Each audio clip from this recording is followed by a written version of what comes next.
Okay, babies, magpa-pray na tayo. Ayan, ready na daw si Donnie at si Lalan. Magpa-pray na tayo. Makikinig muna kay Mama bago tayo kakain, ha? Papa God, maraming salamat po sa food na ito ng mga batuta. Maraming salamat po sa mga blessing niyo sa amin sa araw-araw. Siyempre, maraming salamat po sa nagbigay po ng pang-food ng mga batuta, ng mga gulay nila. Maraming salamat po sa mga nagmamahal sa kanila. Sana po ay araw-araw ninyong gabayan at bantayan ng mga babies na to dahil napakabait po nila.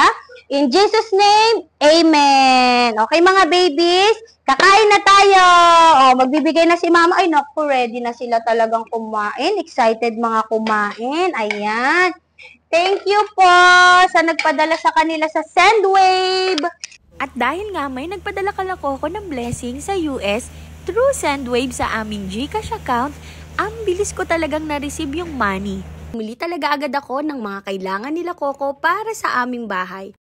Bumili na rin ako ng mga kakailanganin namin para sa celebration ng birthday ni Mulan. Siyempre, bumili na rin ako ng stock nila ng mga gulay para sa araw-araw nilang pagkain. Kaya sa mga taga-US, UK, Canada, na may pamilya dito sa Pinas na gusto ninyong padalahan, pwede nyong gamitin ng Sendwave at syempre, gamitin nyo po ang aming promo code FURMOM20 para sa free $20 credit. Thank you for watching!